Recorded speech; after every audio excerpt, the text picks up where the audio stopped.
il y a encore des tueries ou quelques actions par-ci, par-là.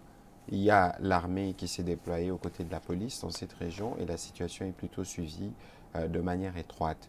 De même pour l'Est de la RDC où il y a un début du déploiement des troupes de la SADC, où il y a toujours une vigilance qui est observée par nos militaires pour assurer la défense du territoire national. Ici, il ne devrait pas y avoir de doute d'aucune manière sur la confiance que nous devons faire autour du président de la République, commandant suprême, pour amener la paix une fois pour toutes cette fois-ci dans cette partie du territoire national. Il n'y a pas ce que vous parlez de l'Est de la République. Nous avons suivi parmi des dégâts, parmi des situations d'insécurité un peu partout. Nous avons suivi à Goma où un obus est tombé pratiquement à une école. Vous êtes au courant de Mais nous cela? sommes au courant et nous suivons de près la situation parce que nous savons que tout ça, c'est la résultante d'une politique criminelle portée par le président rwandais. De toute évidence, nous sommes dans une optique où toutes les solutions sont à table, y compris militaires.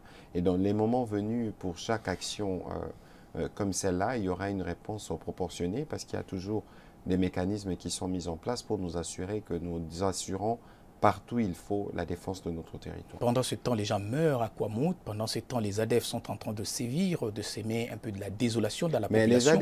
Les ADF ne représentent plus la menace qu'ils étaient, en tout cas en termes de proportion qu'ils l'ont été à l'époque. Parce que vous savez que nous avons commencé des opérations conjointes avec l'armée ougandaise et qui continuent jusqu'à ce jour, où de manière régulière, il y a eu des frappes sur des cibles de sites, notamment des formations de ZADF qui ont été détruits. Et vous savez fort malheureusement que les terroristes, que leur mode opératoire repose sur la terreur, pour utiliser les mots qu'il faut. Et cette terreur, ils peuvent s'en prendre à n'importe qui, de n'importe quelle manière. Surtout lorsqu'ils se savent acculés, ils viennent poser des actes de représailles avec le piège des réseaux sociaux qu'ils essayent permanemment de grossir. Ici, il y a une volonté claire et affirmée et réitérée du président de la République de continuer à œuvrer pour mettre fin à toute forme de terreur et d'insécurité dans tous les coins de la RDC.